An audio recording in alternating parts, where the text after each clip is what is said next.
from that day onwards. They pleaded with Vikir to become their master, whom they, the Bloodhounds, would serve forever. Vikir recalled that before his regression, these three had captured him when he had run away after being framed. The triplets were also known as Hugo's Three Spears, and Vikir knew they were merely bloodhounds carrying out their orders. Despite this knowledge, his feelings hadn't dissipated. Walking past them, Vikir stated that he didn't need things like pledges, and since he was tired, he decided to postpone this for the next time. Secretly, he resolved to exploit their loyalty to his advantage. Before departing, Vikir emphasized the necessity of discretion regarding their association and future plans, to which the triplets eagerly agreed, their faces lighting up with smiles of anticipation. Vikir's mind raced as he pondered Set's body being taken over by demons, a variable he hadn't anticipated. He resolved to ask Cindy Wendy to swiftly investigate the matter, determined to eliminate the demon no matter the cost. However, before he could proceed with his plan,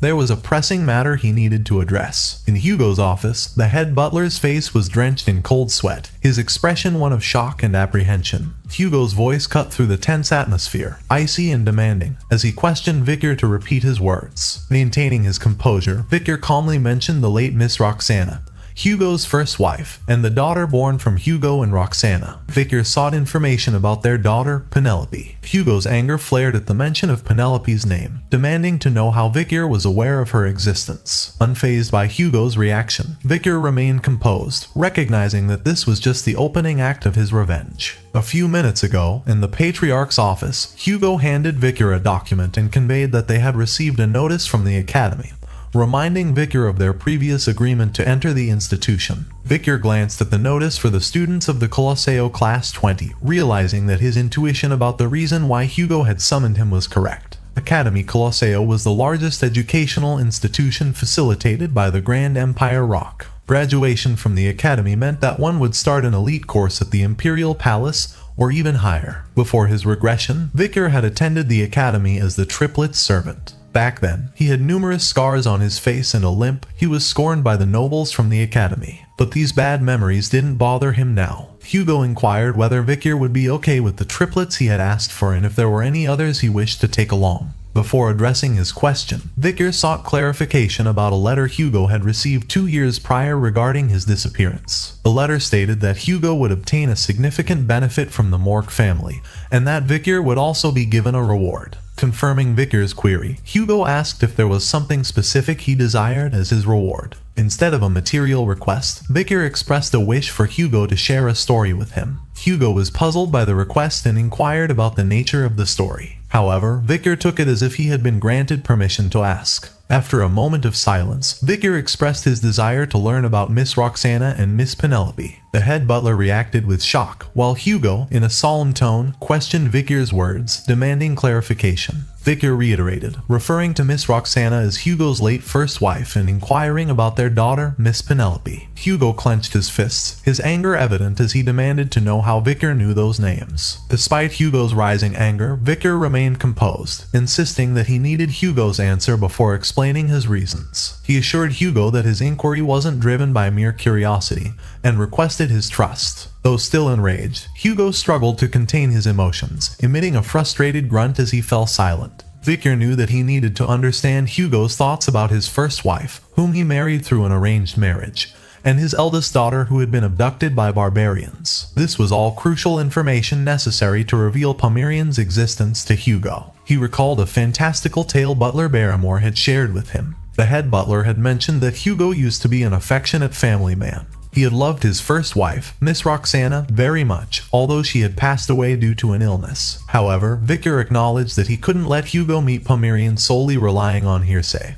He needed to verify the truth for himself. Just then, Hugo, who had remained silent for some time, spoke with a hint of pain in his voice, revealing that Roxana was his only darling, whom he had loved with all his heart, and Penelope was his most precious treasure. Vikir was taken aback and wore a confused expression, his mind swirling with disbelief after hearing the word darling from Hugo's mouth. Continuing, Hugo disclosed that his relationship with Roxana wasn't an arranged marriage, and she was a commoner with nothing to her name. He still clearly remembered the day they first met, and it was love at first sight. Vikir observed Hugo's narrative, recognizing that he was starting from the first time he met her. Hugo delved further, explaining that their love was very difficult. Roxana tried to distance herself from him because of her humble background, but he abandoned everything and went with her. For her, he was willing to throw away everything, not only his physical body but also his soul. Vikir expressed gratitude for Hugo's openness and attempted to transition to the next topic. However, lost in his memories, Hugo continued his tale. He recounted how their love was tested when the Baskerville family sent pursuers to capture them while they were on the run. For the sake of protecting her, Hugo fought with his life and navigated the thorny path where their love was not blessed by anyone. Despite the trials, they persevered, fueled by their mutual love for each other. Eventually, they overcame familial objections and got married, marking the beginning of their challenging yet enduring journey together. Through their love, Penelope was born. He wanted to protect this happiness that he had obtained through struggle. However, Roxana's health rapidly declined after giving birth, and she passed away, leaving young Penelope behind. Thankfully, Penelope grew up to be a bright and charming child. She inherited her father's astute mentality and Roxana's loving heart, receiving affection from the entire Baskerville family. Hugo's expression shifted to anger as he recalled Penelope's abduction by the Lakoko tribe while she was out for a walk. To this day, he still couldn't figure out how those barbarians had entered the middle of Baskerville territory and kidnapped his daughter without a trace. Vikir pieced together Hugo's motivations, understanding that Hugo used Penelope's disappearance as justification to expand the Empire's reach, seeking both to locate her and subdue the barbarians. Hugo must have felt that doing this alone was difficult, so he increased the number of his wives through arranged marriages and started to mass-produce offspring.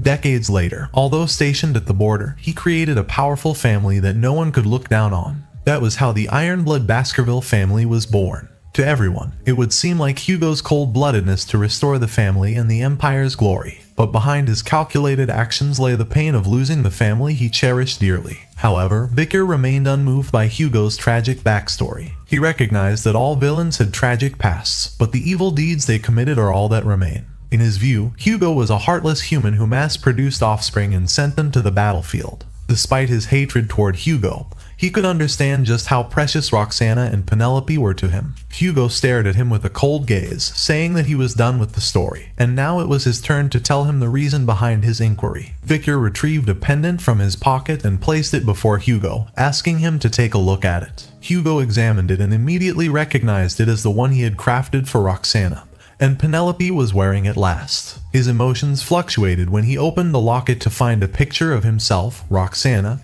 and Penelope inside. Vikir posed a question that stunned Hugo. If Penelope's successor was alive, what would he do? Confused, Hugo pressed for clarification as Vikir moved towards the door, revealing that Miss Penelope's daughter, hence Hugo's granddaughter, was indeed alive. Before Hugo could fully process this revelation, Palmyrean burst into the room, grasping Vikir's hand and addressing him as uncle. Hugo was struck by shock, remembering that she was the child he had seen in Underdog City. Vikir confessed that he had lied to Hugo and revealed that while he was in the forest, he had encountered a child in the Lakoko tribe's territory. The child referred to the person who gave her the pendant as mommy. Shocked, Hugo looked at the picture and the pendant and then at Palmyrean, his hand trembling with emotion. Vikir observed Hugo's reaction and wished him to be confused. Palmyrean was a child whose blood was mixed with someone Hugo loved and something he despised. Vikir wondered if Hugo would be able to keep his composure in front of Palmyrean. As Hugo approached Palmyrean, his demeanor turned cold, and he questioned if this meant that she was born from his daughter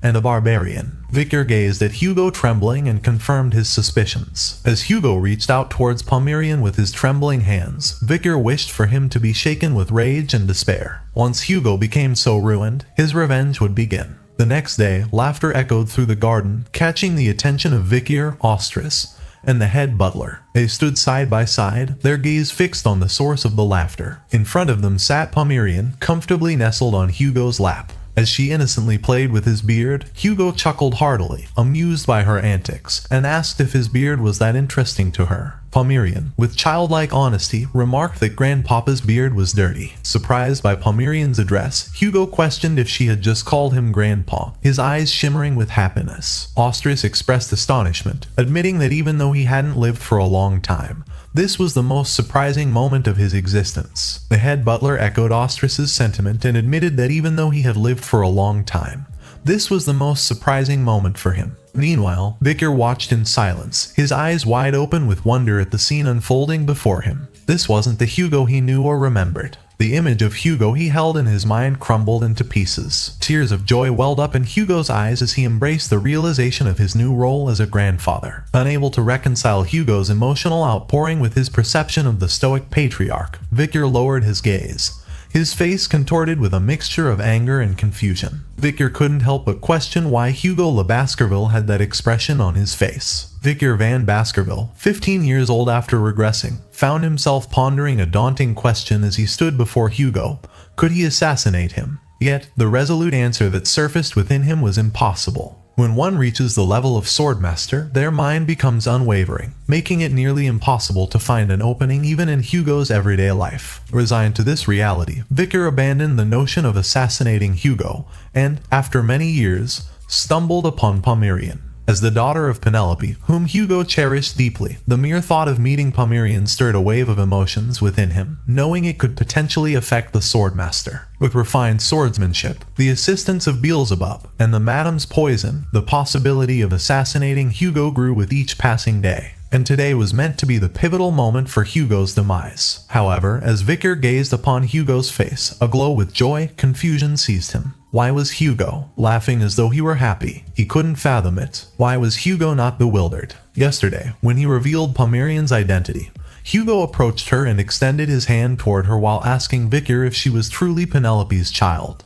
Pomerian looked at Hugo's hand approaching her and said that Penelope was her mommy's name. She caught his finger with her small hands and revealed that her mommy always said she missed her daddy, and that she always kept looking at her necklace. She looked at Hugo and asked if he was her grandpa. Hearing this, Hugo recalled his daughter's cheerful face, and the next moment tears streamed down his face. He collapsed to his knees, overcome with grief, and let out a heartfelt scream. Back in the present, head butler glanced at Vikir and expressed gratitude. Vikir found himself perplexed by this acknowledgement, but head butler continued. It had always been a far-fetched dream of his to see the patriarch smile like that, but now it had been fulfilled thanks to him. As Vikir observed Hugo's cheerful expression, he couldn't help but wonder if it was truly all thanks to him. Standing before Hugo, who had numerous openings, he felt utterly helpless. Later that night, Vikir lay on his bed, his eyes wide open. His mind drifted back to the memories of the Hugo he once knew. Vikir, on his knees, claimed that he was innocent and asked Hugo why he wasn't even listening to him.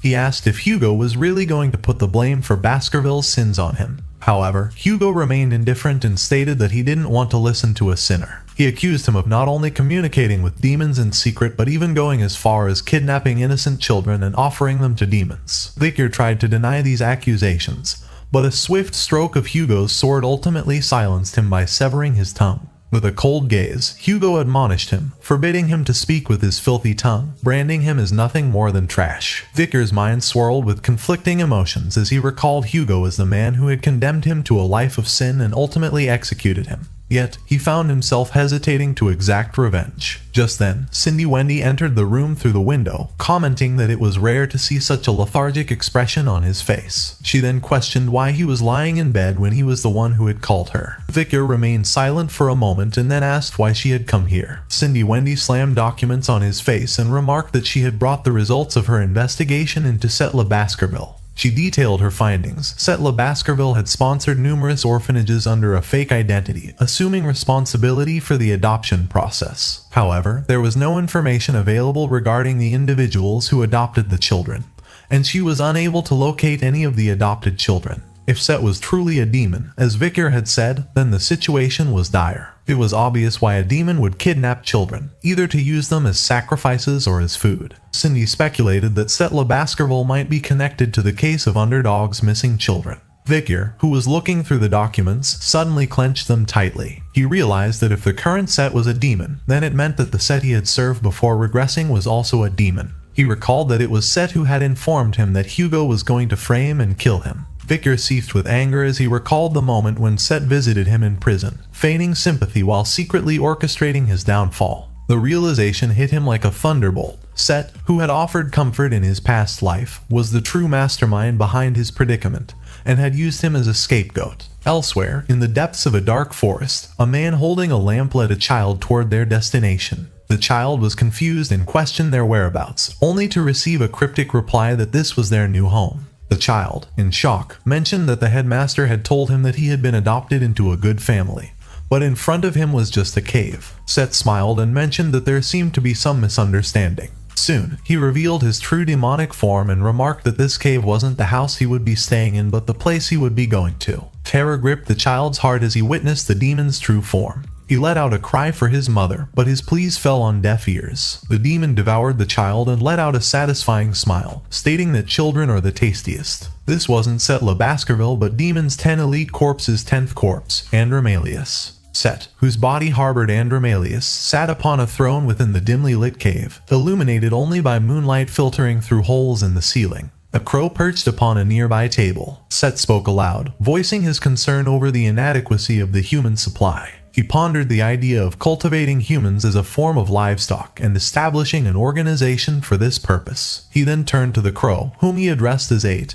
and asked for his opinion. 8 was one of Demon's 10 elite corpses, known as 8 corpses, and he expressed his dissatisfaction with the idea. He cautioned against escalating matters and raising the risk of humans discovering their existence. Additionally, 8 noted Set's apparent preference for consuming children and warned against leaving any traces that might attract the keen senses of Baskerville's hounds. But Set dismissed the concerns, assuring him that he had laid traps to prevent intrusion into the cave. However, he acknowledged that at this rate, in order to gather enough magic power to open the gate, he would need to suck human blood for 12.5 more years. 8 persisted and advised Set to avoid drawing undue attention from humans. He then changed the topic and inquired about any developments within Baskerville. Set assured 8 that all was well on his end and reminded him to take care of the morgues. 8 assured that he would do his part, and now they, the 10 elite corpses, just need to focus on opening gates that will lead to downfall, since they were the bridges between the human and demonic realms. After 8 departed, Set remained in the cave, brooding over the internal affairs of Baskerville. He hadn't mentioned to 8 how Hugo had become an idiot for his granddaughter. He knew that to weaken the Baskervilles, who posed a threat to their plan,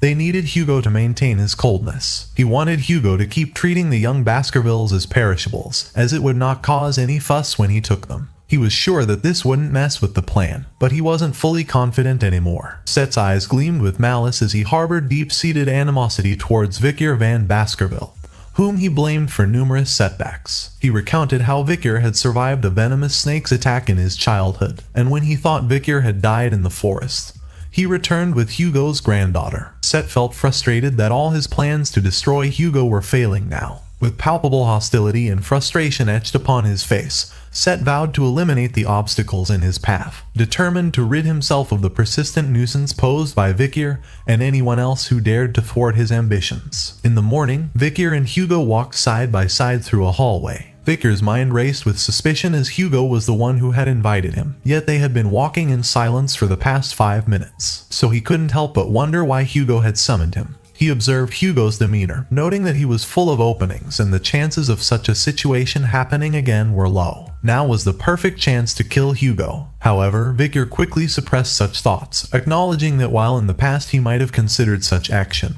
he now recognized it wasn't feasible. Just then, Hugo spoke and admitted that he knew Vikir hated him. Vikir was taken aback and wondered if Hugo had sensed his murderous intent. Hugo confessed that he was a father who referred to his sons as bloodhounds and put them in dangerous situations. This was why he always thought that his sons despised him. He had been cruel to Vikir since he was young, even though he did everything well, so his hatred toward him was his burden to bear. All of this stemmed from his vengeance toward the barbarians. It was his carelessness to only know how to live by displaying his anger. Vikir's cautiousness grew. He knew that there was no way Hugo would talk badly about himself, so he guessed that he was trying to test him. But the next moment, Vikir was left speechless when Hugo bowed in apology and thanked him. He had heard from Pomerian that Penelope was happy till the end. After learning that his daughter wasn't unhappy in her final moments, his heavy heart lifted a little. He felt as though he had been saved. Grateful for Vikir's role in bringing Pomerian to him, Hugo expressed his indebtedness, offering Vikir anything as a token of gratitude,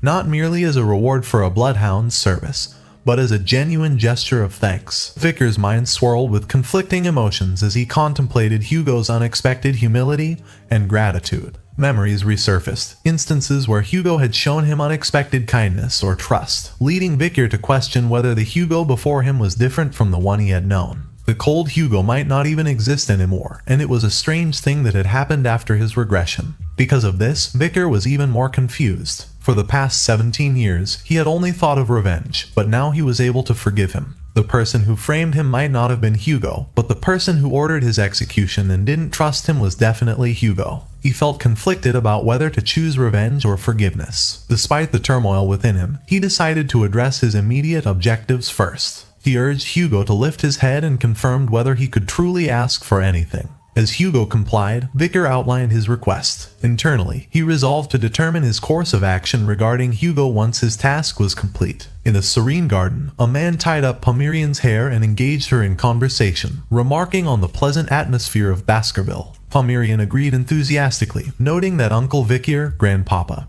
and Uncle Osi were all present. Observing the omission of his own name, the man gently reminded Pomerian to recall her uncle's name. After a brief moment of contemplation, Pomerian, with an innocent smile, pointed to the man and declared him Uncle Set. Their exchange was interrupted by the arrival of a maid, who reminded Set that he hadn't begun his isolated training as instructed by the patriarch. Set admitted his desire to see his niece before starting, but the maid pointed out that the patriarch had instructed that no one was to approach the young lady. Set knew this and asked them to keep his visit a secret. Pomerian eagerly agreed to keep the secret. Set, noticing Pomerian's hair, remarked on their resemblance to Sister Penelope's. The maid was taken aback upon hearing this and questioned if he had met Miss Penelope before. According to her knowledge, he wasn't even born then. Set's reaction was one of stunned silence, freezing momentarily as he processed the implication of the maid's words. In an instant, Set's demeanor shifted. His head transformed into a demonic visage as he informed the maid that his father was looking for her, urging her to hurry and go see him. Overwhelmed by fear, the maid found herself unable to speak or move, tears of terror streaming down her face. Pomerian suddenly looked back and was shocked to find that Grandma was gone. Set attributed the maid's departure to an urgent matter. Changing the subject, Set asked Pomerian if she liked Grandpa Hugo. Pomerian, with a smile, admitted to it. Set, in response, insidiously remarked that Grandpa also liked her very much and mentioned that she really looked like his deceased wife and daughter. With an evil smile, Set extended his sinister claws towards Pomerian, while pondering the potential devastation her demise would inflict upon Hugo.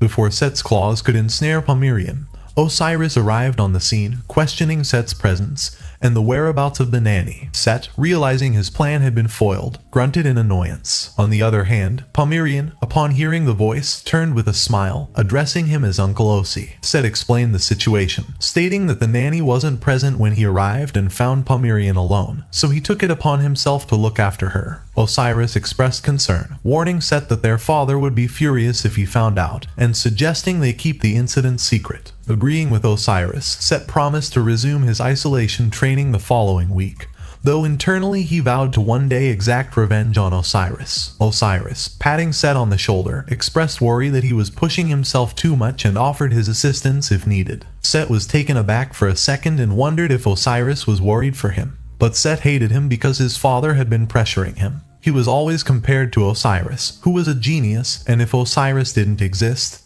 then his life would have been better. Set's thoughts were interrupted as Osiris called out to him. Set covered his face immediately, realizing his emotions had nearly spiraled out of control due to the memories of the original Set. With a composed facade, Set excused himself, citing Osiris' presence as a reason to depart. After Set left, Osiris released a long sigh, realizing that this was his first time admitting to him that he was worried about him. As the vice patriarch, it was a given that he had to act like Hugo. That was how he was taught, so he had grown up trailing his cold-hearted father's footsteps. But now, having witnessed his father showing emotions, Osiris couldn't help but wonder if he too would be able to express these awkward feelings that existed within him. Expressing gratitude to his niece, Osiris patted her on the head, stating that all this was happening because she had come to Baskerville. Meanwhile, in his cave, Set vented his frustration by slamming his foot in anger. He lamented Hugo's constant presence by Pomerian's side, which prevented him from carrying out his plans. He then cursed Osiris for interfering and depriving him of the opportunity he had sought. Despite his setback, Set reassured himself that there was ample time before the gate opened, allowing him to bide his time. He realized that it might be more effective to kill Pomerian when she was more valuable to Hugo. He He then began to wonder how to execute her when the right time arrived. Should he poison her as he had done with Roxana and make it look like she had died from an illness? Or should he employ the barbarians as he did with Penelope? A sinister smile crept across his face as he imagined inflicting a harsher fate upon Pomerian, relishing the prospect of her demise. But he remained unaware that his own demise had arrived outside his cave. Vikir summoned Beelzebub and slashed it toward the cave. Inside his lair, Set was startled by the sound of something breaking outside. Rising in shock, he realized that someone had made a crack in the trap he had set. Panic surged through him as he realized someone had come inside through this crack. He began to wonder who it was that had made their way inside. Moments later, Vikir's figure slowly emerged through the dark passage, confidently announcing his presence, stating that as promised, he had come to visit him. Set was bewildered by his sudden appearance and questioned how he had arrived there. Vikir simply answered that he had followed him all the way, but Set hadn't noticed him at all because he was lost in thought. Set couldn't comprehend how a mere mid-grade graduate had managed to crack his trap.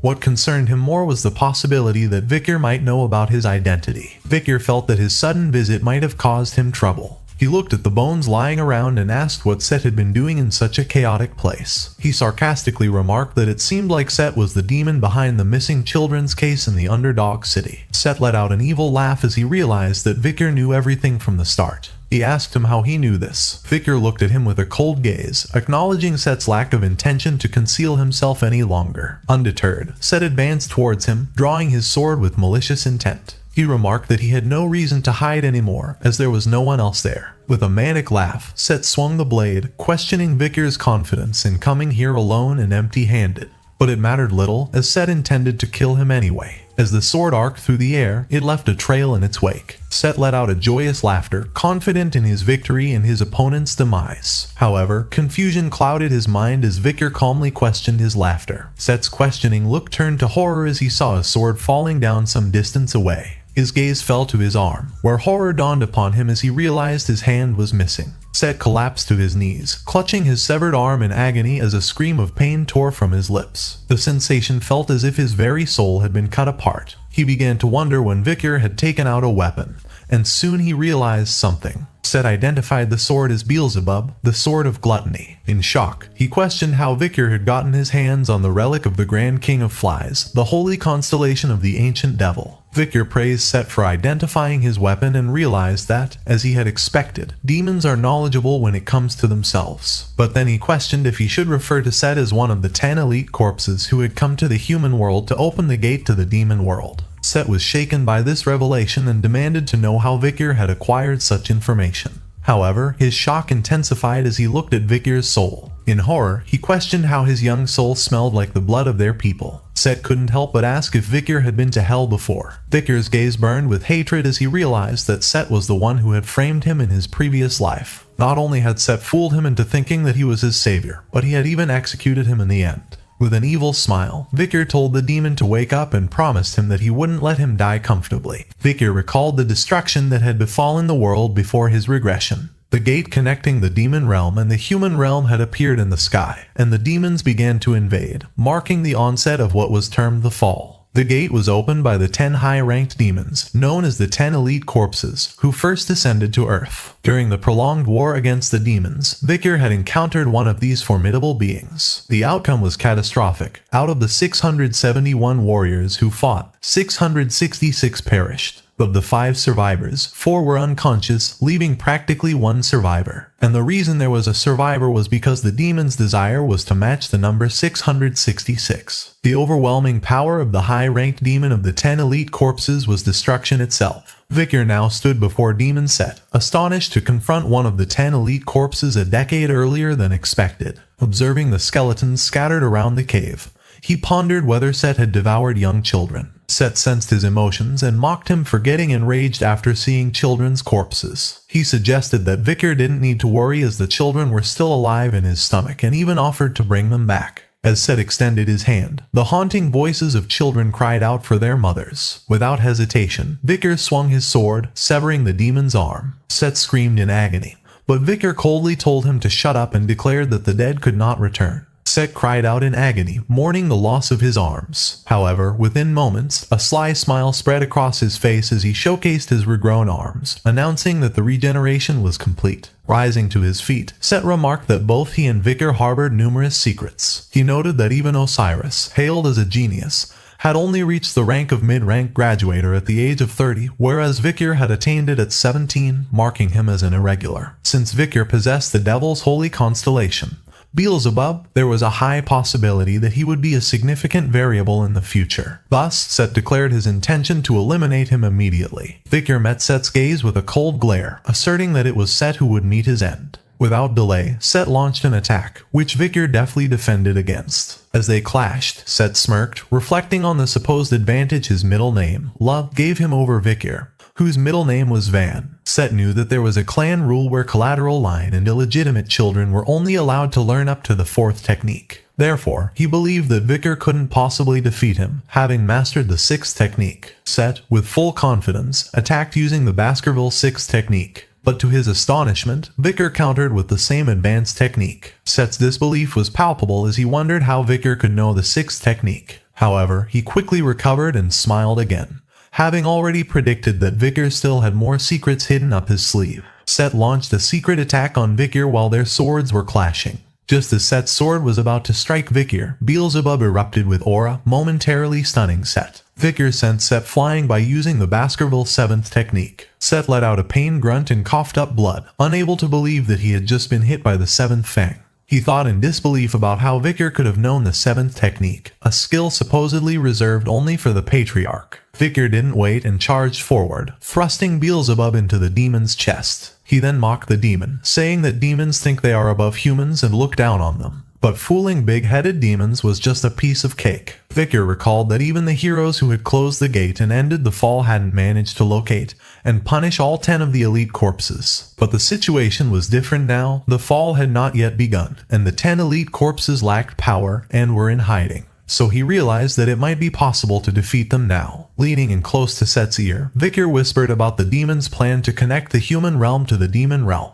With murderous intent, he continued, questioning if he might feel some relief by killing Set and his companions, thereby thwarting their plan. Set's entire body shuddered in fear, unable to accept that a mere human was scaring him. Grinding his teeth in frustration, Set shouted in fury, calling him a damned human. Vikir sensed imminent danger and dashed back. He saw Set now covered in a red substance and wondered if it was a thorn made of blood. Soon, the demon revealed his true form, introducing himself as Andromalius. He acknowledged Vikir's unexpected power but declared that this would be the end of the confrontation. Andromalius extended his hand, releasing numerous serpents that lunged forward to kill their prey. Vikir began slicing through them, but Andromalius taunted him, urging him to continue and keep slicing. Despite his efforts to avoid them, a serpent managed to attack from behind, biting his shoulder. Vikir reacted swiftly and cut the serpent apart. Just then, Andromalius's laughter filled the air as he declared that Vikir was finished. Vikir questioned the meaning of this declaration, dismissing the injury as insignificant. However, Andromalius then activated his endless blood absorption ability. Blood began flowing from Vikir's shoulder into Andromalius's hand. With a sense of pride, Andromalius explained that his ability allowed him to control blood. As long as he was up against a living creature, his ability was undefeated. He declared that if Vikir lost all his blood, he would wither and die a painful death. Andromalius reveled in his strength, which granted him the power of a half-immortal. Vikir, however, remained calm, observing his blood flow with a composed demeanor. Suddenly, a chuckle escaped Vikir, prompting Andromalius to angrily question his sanity and the reason behind his laughter. Vikir replied coldly, saying he found it amusing to see the demon obliviously enjoying himself without understanding what he was absorbing. At that moment, Andromalius spat out blood and collapsed to the ground, bewildered as he realized this wasn't ordinary blood. Vikir, with a smirk, offered to show him something impressive. He made a cut on his wrist, allowing the blood to drip to the ground. As Andromalius watched, the truth dawned on him. Vikir's blood was laced with poison. But Vikir wasn't finished. He revealed it wasn't just poison, and in the next moment, his wrist fully healed. Andromalius's disbelief grew as he struggled to comprehend how a human could possess such an advanced level of regeneration, and a poison potent enough to harm demons. Such potent toxins were believed to exist only in the cunning spider from La Rouge at Lenoir Mountain, the 9-headed snake from the land of the Titans, and the massive jellyfish from the Black Sea. The idea that a lowly human could wield such power was unfathomable. Andromalius let out a scream as Vikir dropped his blood on him. Seeing the demon howl, Vikir noted that the madam's poison was effective even on the 10 corpses. Beelzebub made a sound, and Vikir deduced that the madam was infuriated because her poison had failed to kill him. This realization confirmed to Vikir that with the Baskerville's 7th technique and Beelzebub's abilities, he, the highest-ranking graduate, could indeed defeat the 10 corpses. Vikir slashed the demon with his sword. Andromalius was bewildered by his opponent's strength, wondering how this monster had become so powerful. His immediate priority was survival. He needed to inform the other corpses and reclaim his dispersed mana. Sensing the impending danger, Andromalius dispersed the barrier, a move not missed by Vikir. In the next moment, Andromalius commanded the water in the cave to turn into blood. The water floated into the air and soon turned red. Vikir observed the transformation, recognizing Andromalius's ability to turn water into blood. Even though Andromalius wasn't at full power, a high-ranking demon was still formidable. However, Vikir remained confident, believing that despite this ability, Andromalius would not be able to absorb the blood. Andromalius, however, pointed out that even if he infused the water with his poisoned blood, it would be pointless. He hadn't turned the water into blood for absorption. With a command, Andromalius summoned his Blood Knights. As the blood pooled on the ground, numerous Blood Knights began forming in the cave surrounding Vikir. Andromalius revealed that these Blood Knights could use the Baskerville's 6th technique, which he had mastered. In his opinion, even if Vikir used the 7th technique, he couldn't possibly contend with all the Blood Knights wielding the 6th technique. With a sinister tone, Andromalius vowed to kill Vikir and then eliminate everyone he loved, one by one, making him regret challenging the 10 corpses. Vikir, seemingly nonchalant, put his hand in his pocket and remarked that if these Blood Knights could all use the 6th technique, then the situation was going to be dangerous. But he hadn't come here without any preparations. Vikir recalled a conversation with Hugo in which he was granted anything he desired. Pulling out a whistle from his pocket, Vikir showed it to Andromalius, mentioning that since he had lived in Baskerville, he would surely recognize it. Just as expected, Andromalius was taken aback upon seeing the whistle, and sweat drops dripped down his face as he realized its significance. With a smile, Vikir placed the whistle in his mouth and blew it. The sound resonated throughout the vast cave and escaped through the cave entrance, spreading far into the distance. On a distant cliff, a man with long white hair stood, listening intently to the whistle. After listening to the sound, he placed his hand on his sword, ready to draw it. Meanwhile, Andromalius ordered his Blood Knights to kill Vikir quickly. However, Vikir remained motionless, explaining that the whistle granted him the power to issue the orders of Baskerville. Additionally, another function of the black whistle was that it allowed him to utilize the entire Baskerville force. Just then, a red line suddenly appeared inside the cave, slicing it apart. The red line cut the mountain into 2 halves. Vikir stood still as the cave exploded, and the Blood Knights disintegrated into thin air, with debris falling around him. Andromalius struggled to shield himself from the falling rubble. In shock, Andromalius looked up and saw that the entire upper half of the mountain had vanished. The cave had become a wide open field, a testament to the immense power that had struck it. Hugo looked down from the nearby cliff and praised his son upon realizing that his request for the power to control all of Baskerville was meant to hunt a demon. Vikir bowed in respect, while Andromalius took a step back upon seeing Hugo's cold gaze. He was shocked to realize that not only Hugo le Baskerville but also the commanders and Vice Patriarch Osiris were present. It was safe to say that all the Baskervilles were there. Hugo issued a command, declaring that for the next 6 hours, Vikir van Baskerville, the possessor of the whistle, would have full command over their entire force. With a cold gaze, Vikir looked ahead and commanded the Bloodhound to rip the demon to shreds. The Baskerville hounds, fearless and unwavering, charged at Andromalius, their swords slicing from all directions. Andromalius let out a piercing scream as swords impaled his body from every direction. Vikir warned the others about the demon's ability to drain blood and regenerate using magic power. He ordered that those who were injured should leap into the poisonous river, as they couldn't afford to help the demon in any way. Therefore, he commanded them not to get a single scratch. With fierce determination, the bloodhounds acknowledged the command and charged at the demon. Nearby, on a cliff, Bostonrier laughed as he noticed the surge in the knight's killing intent. Great Dane, observing the scene, remarked with surprise at his nephew's skill and leadership. Meanwhile, Hugo had a solemn expression,